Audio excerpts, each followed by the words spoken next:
Good day, everyone. We are the Unstoppable Group. So we will be continuing to report the Culture Mapping Toolkit, but the part 5 and 6 only. Now let's start. So part 5 is entitled Mapping Tangible, Immovable Cultural Heritage. Immovable heritage or immovable cultural property refers to structures that are fixed in place but not limited to buildings, houses, monuments, shrines, and sites, but also to both heritage. So to make it clear, immovable heritage are properties that cannot be placed into another or remains in that area. So in Binisaya, dili na siya mabalhin. And then immovable structures also allow present generations a snippet in time, a sense of history. Yes, this is true because by just looking on those immovable structures, like for examples the monuments, it gives us help to look back history. So now, here are the three classifications that the World Heritage Convention of 1972 considered to be as cultural heritage. First is the monuments, second is the groups of buildings, and the third one is sites. I think the three are familiar to all of you already, so no need to explain it further, right? Now let's move on what are those churches that the UNESCO declared in 1993 as the Baroque churches in the Philippines. Unsa day ng Baroque, miss? So Baroque means mga style ni siya sa architecture or other arts nga nagikan pa sa Europe from the early 17th century until the 1740s. We all know baya nga naay mga nisakop sa atong country before, so big tendency nga naa sila na share nga arts and culture nato, and some are na remain pa up until karon. So the four churches nga declared sa UNESCO kay the San Agustin Church in Intramuros, Manila, the Church of San Agustin in Pauay, Ilocos Norte, Santa Maria Church in Santa Maria, Ilocos Sur, and the Church of Santo Tomas de Villanueva in Miagao, Iloilo. Now let me give you some examples of immovable heritage aron mas maliwanagan gid mo ba. So as you can see, mga sites or architecture gid siya no. Kano sa patakitag sites nga gibalhin-balhin, di ba? Di ba wala? So ang immovable heritage, forever na siya ana nga place nato matrace. And then ang NMP and NHCP na sila unong category type nga gihatag aron ang specific nga property na siya sakto nga mabilungan. So this includes immovable and immovable heritage. So later on maghatag kog examples aron mas masabtan ninyo og unsa di ay gamit ana nila sa earth. Charot. So ang Republic Act of 10,066 or the National Cultural Heritage Act of 2009 kay wala pud nagpalupig. Nihatag pud sila category type nga considered siya as immovable heritage. So these are heritage zone and historical street name. Ang heritage zone kay mga areas or settings nga dako na kaayo siya importansya sa atong country. Unya, ang historical street name kay mga kalsada ni siya or iskina nga historic na kaayo tungod sa iya kagidugayon or mga 50 years na o at least 50 years na iyang existence. Let's move on to this one. These are the sample list of declared immovable heritage properties in the Philippines. So nagsugod ni siya sa NCR up until sa ARMM. So kung gusto ninyong mas tagsaon gina siya pag ila-ila no, kindly screenshot it lang aron mas inyo siyang masabtan. So na diri na bilong tong akong mga giingon kaganiha nga mga category type nga declared or gihatag sa National Museum Philippines o sa National Historical Commission of the Philippines.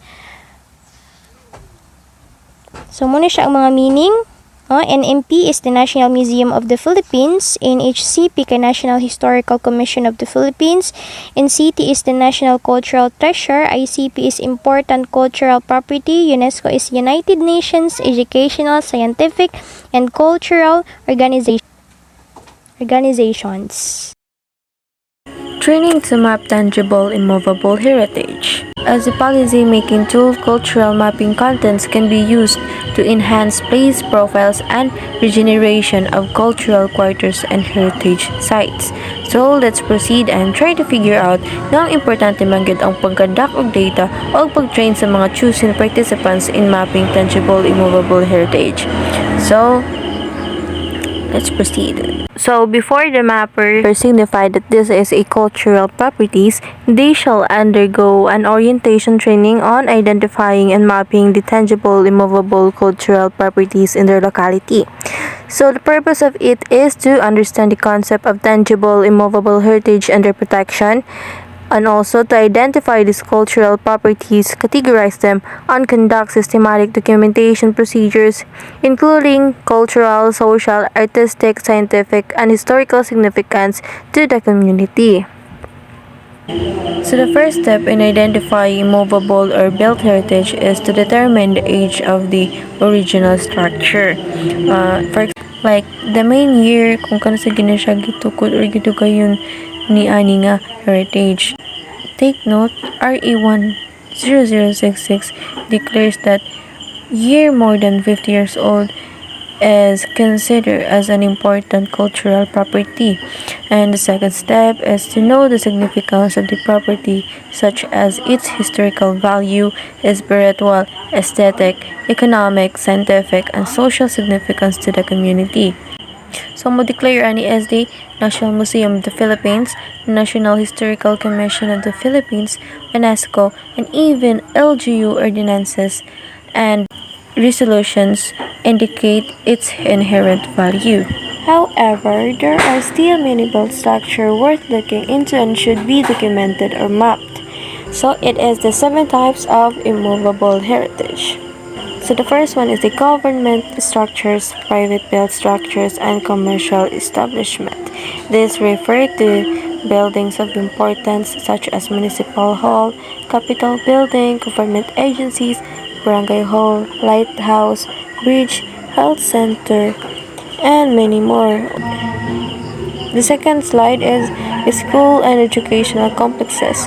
It refers to public and private schools or structures of interest as well, for they convey a sense of history and heritage. The third slide is hospital and health facilities. Under this category are the hospitals, clinics, sanitariums, leprosarium, and nursing homes. Take note that there are buildings used today as hospitals but were originally a house or government building. So in this case, the mapper will have to list the structure under the category of hospital and also provide the historical background of immovable heritage structure. The fourth one is the temples, churches, mosques, and places of worship. Religious heritage can act as a transmitter of the old values linked to the identity of a territory, while reflecting on the relationship between the religious value and the monumental value of a place. So, example, immovable heritage of this is the San Guillermo de Aquitania Church of Talagete. The current church began in 1802 and ended in 1825. So, based among na research, this may consider siya nga immovable heritage because sa iyang history and overall appearance. So the fifth one is monuments and markers. These include monuments and shrines of heroes and significant personalities of locality, welcome markers, and structures in the plaza complex such as a bandstand, fountain, and etc. So the example behind is the first Rizal monument in the Philippines in Dait, Camarines Norte. So the sixth one is sites. These refer to recognized places in a community that have heritage value. These may include the following: plaza, park, street, archaeological site, heritage landscape, waterscape, cemetery, burial site, fortress, railway, ruins, sports complex, and others. So the last one is the houses or vernacular architecture. Vernacular architecture encompasses cultural building traditions that have been passed down through several generations. While the styles and techniques evolve, each vernacular structure is modest, cost-effective, and sustainable. These homes have been around since people first began building primitive structures. When mapping heritage houses, one should describe certain details specific to the style of the house. Also, the mapper should describe the exterior. So the figure in the next slide can help us in mapping houses built during Spanish colonial period. So this is the usual format when mapping heritage houses. As we can see, there is mirador, a viewing space on a tower-like structure built above the main house, the caida or the antesala, a transition space right after the stair, leading to sala or to dining area. Also the cuarto or the bedroom, the sala, the living room, the bodega or the storeroom, the saguan or the entrance hall. And also we can see the azotea, the flat roof of the alhaibe, the banyo or the bathroom, the cubeta and the toilet, a room with latrina, and especially the cocina or the kitchen, the comedor or the dining area, the despensa or the pantry or service room adjacent to cocina, alhaibe, an enclosed masonry structure for storage. Also the tindahan, the space at the ground level that is adjacent to the streets, and lastly the accessoria, an extension or annex to a house. So that would be all the 7 immovable heritage. Mapping tangible immovable cultural properties. Narrative requirements. Mapping requires the completion of the following major sections: background information, description, stories associated with the structure, significance, assessment of condition, and listing or cross-referencing of significant tangible movable heritage, flora and fauna, and references. There are 5 sections in mapping tangible immovable cultural properties. First, under background information, the mapper should be able to accomplish the following data fields: proper identification of heritage structure, determination of present ownership, either public or private, location, either its address or coordinates, and determination of the area. So, diri na part nato mabawaan or ma-determine if unsa nga type o kanang kinsa na nag-iya, either public ba ron or private. So second, the mapper should look into is the physical description of the immovable heritage, describe the surroundings landscape first and any significant structure and its design apart from the built heritage being described. So for example of this one, the gate may reveal the year of a particular structure, followed by a description of the exterior of the structure such as the color, dimensions, material, design, and etc. The third and fourth section should focus on the stories associated with the structure and the assessment of its significance according to the guidelines set earlier in the book. The stories can include events that occurred inside and outside the structure. Next, the mapper assesses the status condition of the built heritage. He or she needs to determine if the structure or site is in good or bad condition. The integrity of the site should also be looked into, whether the structure or site has been altered or never altered. In some cases, the need for expert opinions such as those of architects or engineers may be warranted. And the last, the references section should provide the names of the key informant and mapper or profiler and the references used in the research such as books, blueprints, etc. So, diri na references is kanang mahibaw nato if asa gikuha ang kanang mga information and should I say mga citations. So for this page, diri nato makita ang example. So mapping of significant tangible immovable heritage. So for example, the Masbate Provincial Capital. So, diri sa background information, diri nato makita ang type. So, ang gibutan diri kay Capitol Building. The ownership is the public. Next is the address, the Barangay Central Capital Road, Masbate City, and their coordinates.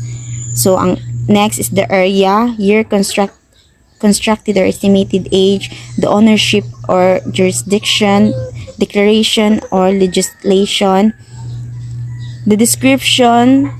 So na diri na bilong ang the physical description. So diri na part nimo i-describe kung unsa imong nakita sa picture, which is the Masbate capital. The Masbate capital. So next is the history of the structure, the stories associated with the structure, the significance, nabila ang historical, socio-economic, social, socio-political, aesthetic, diri sa conservation, the status condition of structure, either good ba, excellent, so nakabutang diri kay good, the remarks, integrity of the structure, the constraint or threats or issues, conservation measures. So, in this part, kini ang mga list sa significant tangible movable heritage na pwede nimong himuan og mga background, mga conservations, mga ownership. So, muna siya ang mga example movable heritage na pwede nimong himuan. That's all. Thank you.